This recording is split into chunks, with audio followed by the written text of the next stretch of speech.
नमस्कार दोस्तों, स्वागत है आपका। फ्रेंड्स, अगर आप उत्तर प्रदेश पुलिस कांस्टेबल की तैयारी कर रहे हैं या फिर एसएससी जीडी या किसी भी कॉम्पिटिटिव एग्जाम की तैयारी कर रहे हैं जिसमें जीके जैसे क्वेश्चन पूछे जाते हैं, तो ये वीडियो आपके लिए होने वाली है। बहुत ही महत्वपूर्ण होगा दोस्तों।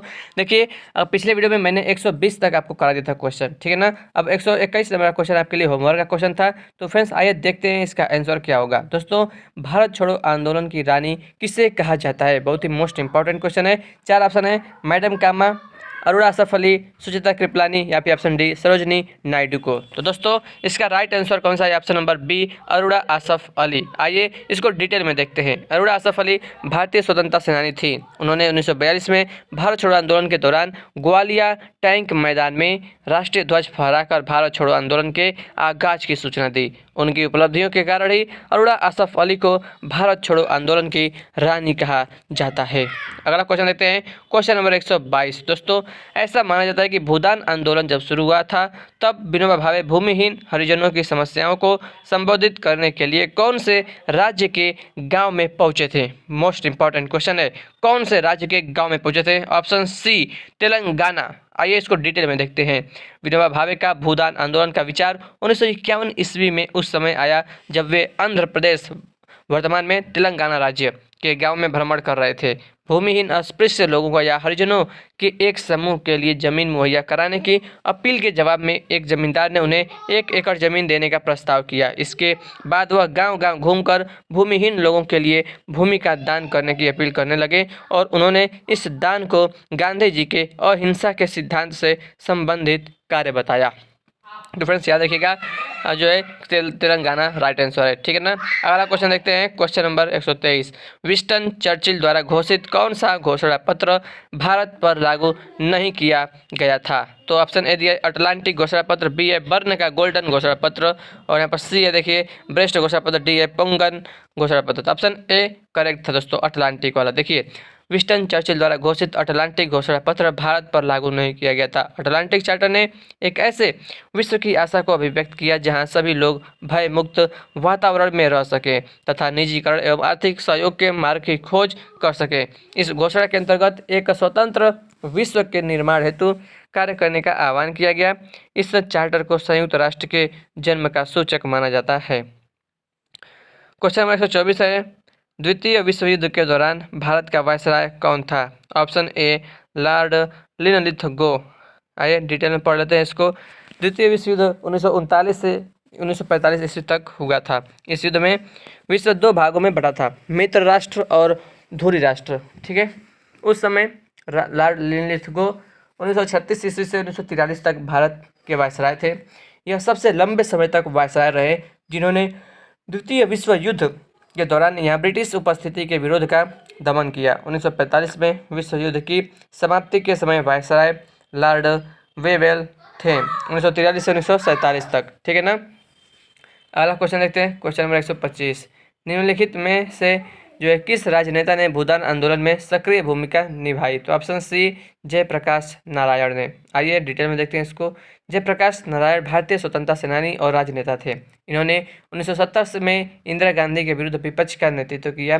जयप्रकाश नारायण ने आचार्य नरेंद्र देव के साथ मिलकर 1948 में all India Congress socialist party की स्थापना की।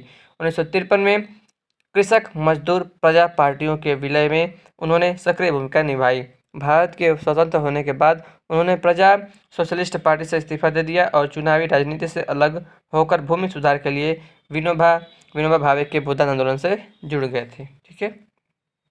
अगला क्वेश्चन है 126। किस देश ने 1914 में जापानी स्टीमर कामागाटा मारू के प्रवेश के लिए मना कर दिया था? तो ऑप्शन सी, कनाडा ने।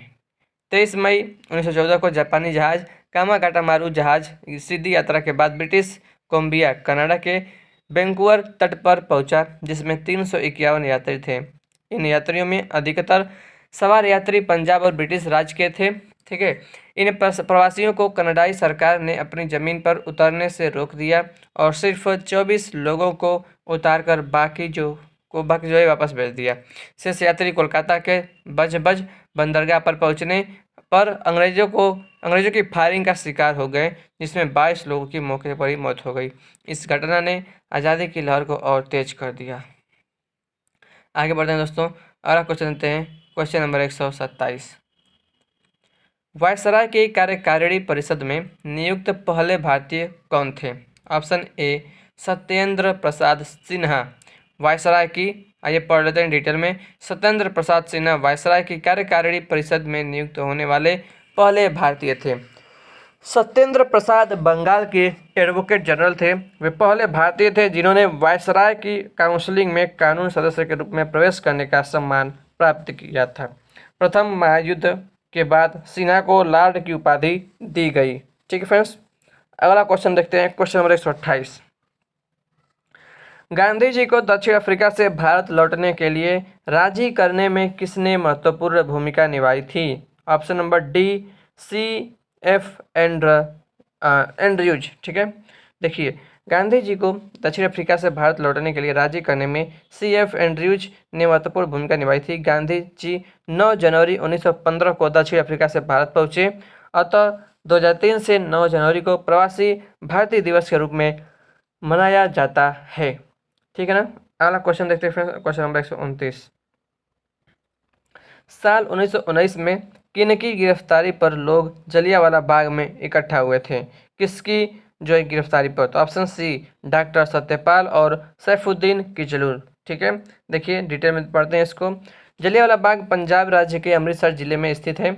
यह स्थान चारों तरफ से दीवारों से घिरा था, जिसमें आने जाने का सिर्फ एक ही रास्ता था। यहाँ पर 2 स्थानीय लोकप्रिय नेता डॉक्टर सत्यपाल और सैफुद्दीन किचलू की गिरफ्तारी के विरोध में 13 अप्रैल 1919 ईस्वी को बैसाखी के दिन एक सभा का आयोजन चल रहा था, जिस पर सैन्य अधिकारी जनरल डायर ने बिना किसी पूर्व सूचना के अंधाधुंध गोलियां चलवा दी, जिसमें 379 व्यक्ति मारे गए तथा 1200 व्यक्ति घायल हुए। आगे बढ़ते हैं, अगला क्वेश्चन देखते हैं। 130 भारतीय सेना द्वारा आज़ाद कराने से पहले गोवा एक कौन सा प्रदेश था? ऑप्शन बी पुर्तगाली प्रदेश था। आइए इसको पढ़ लेते हैं। भारतीय सेना द्वारा आज़ाद कराने से पहले गोवा एक पुर्तगाली प्रदेश था। 1961 ईस्वी में गोवा एवं दमन दीव को पुलिस कार्रवाई से तथा दादरा नगर हवेली को अंतर्राष्ट्रीय न्यायालय द्वारा पुर्तगालियों से प्राप्त कर भारतीय संघ में शामिल किया गया, जबकि 1956 में चंद्रनगर, माहे, कराईकल, यमन एवं पुदुचेरी को फ्रांस से ले लिया गया। ठीक है, 1961 में गोवा और दमन दीव को, 1956 में चंद्रनगर, माहे, कराईकल, यमन और पुदुचेरी को फ्रांस से ले लिया गया। ठीक है ना। देखिए गोवा को दोस्तों ऑपरेशन चलाकर किया गया था और दमन दीव को जो है पुलिस कार्रवाई से। देखिए गोवा और दमन दीव को पुलिस कार्रवाई से और दादरा और नगर हवेली को अंतर्राष्ट्रीय न्यायालय द्वारा। ठीक है, आगे बढ़ते हैं, क्वेश्चन नंबर 131। वर्ष 1917 में बनी भारतीय महिला संघ की पहली अध्यक्ष कौन थी? Option number be Annie Besant. ठीक है, देखिए वर्ष 1917 में बनी भारतीय महिला संघ की पहली महिला अध्यक्ष एनी बेसेंट थी। एनी बेसेंट 1917 में भारतीय राष्ट्रीय कांग्रेस की पहली महिला अध्यक्ष बनी थी तथा सरोजनी नायडू 1925 में कानपुर में भारतीय राष्ट्रीय कांग्रेस की प्रथम जो है भारतीय महिला अध्यक्ष बनी, एनी बेसेंट। ठीक है, आगे बढ़ते हैं। यहाँ पर मिलान करना है। पुस्तक कॉलम ए में लेखक दिया है, कॉलम बी में पुस्तक दिया है। तो बीइंग इंडियन किसने लिखा है? द ब्रोकन विंग चंदालिका और माई मास्टर किसने लिखा है? तो आइए इसका आंसर देख लेते हैं। 4 ऑप्शन यहाँ पर दिया गया है। देखिए फ्रेंड्स, पुस्तक के पहला बीइंग इंडियन, लेखक हैं पवन वर्मा। ठीक है, दूसरा है द ब्रोकन विंग, ये किसी लेखिका है सरोजनी नायडू। चंदालिका दोस्तों रविंद्रनाथ ठाकुर और my master Swami Vivekananda. My master Swami Vivekananda. Being Indian Pavan Varma, the broken wing Sarojini Naidu, Chandalika Rabindranath Thakur. ठीक है, आगे बढ़ते हैं, अगला क्वेश्चन। भारतीय इतिहास में निम्नलिखित में से कौन सा आंदोलन आज़ादी की पहली लड़ाई भी कहा जाता है? भारतीय इतिहास में निम्नलिखित में से कौन सा आंदोलन आज़ादी की पहली लड़ाई भी कहा जाता है? 1857 का विद्रोह, 1859-60 का नील विद्रोह, 1922 की चौरी चौरा की घटना, 1927-28 का साइमन कमीशन के खिलाफ विरोध। दोस्तों इसका राइट आंसर ऑप्शन ए 1857 का विद्रोह। देखिए 1857 विद्रोह को आज़ादी की पहली लड़ाई भी कहा जाता है। यह सैनिक विद्रोह था। 1857 का विद्रोह ब्रिटिश नीतियों और साम्राज्यवादी शोषण के प्रति जन असंतोष का उभार था। क्वेश्चन नंबर 134 है, सर सैयद अहमद खान ने निम्नलिखित में से किस संगठन को स्थापित किया? ठीक है ना, सर सैयद अहमद खान ने। तो आइए देखते हैं इसका राइट आंसर क्या हो जाएगा। देखिए ऑप्शन सी, यानी कि शिक्षा के विकास के लिए सर सैयद अहमद खान ने अनेक संस्थाएं खोली, जिसमें 1875 ईस्वी में मोहम्मडन एंग्लो ओरिएंटल कॉलेज का स्थान प्रमुख है। यह संस्था 1920 ईस्वी से अलीगढ़ मुस्लिम विश्वविद्यालय के नाम से प्रसिद्ध है। दोस्तों याद रखिएगा, मोहम्मडन एंग्लो ओरिएंटल कॉलेज का नाम, ये नाम था, ठीक है। लेकिन 1920 में जो है इसका नाम हो गया अलीगढ़ मुस्लिम विश्वविद्यालय। सर सैयद अहमद खान ने अलीगढ़ में 1886 ईस्वी में all India Mohammedan educational conference का जो है गठन किया था। इस कांग्रेस के 1906 में ढाका सम्मेलन में मुस्लिम लीग की गठन हुआ था, ठीक है। क्वेश्चन नंबर 135 दोस्तों, ये आपके लिए होमवर्क का क्वेश्चन रहेगा। शिवाजी के छोटे बेटे का नाम बताएं जो तीसरे छत्रपति थे। ऑप्शन है राजा राम, संभाजी, साहूजी महाराज या फिर बाजीराव, ठीक है ना। तो शिवाजी के छोटे बेटे का नाम बताना है जो तीसरे छत्रपति थे। तो इसका राइट आंसर आप कमेंट बॉक्स में बताइएगा मुझको, ठीक है। तब तक के लिए दोस्तों, अगर आपको वीडियो अच्छा लगा वीडियो को लाइक करिएगा और ऐसा ही और क्वेश्चंस के लिए दोस्तों चैनल को सब्सक्राइब जरूर करिएगा, ठीक है ना।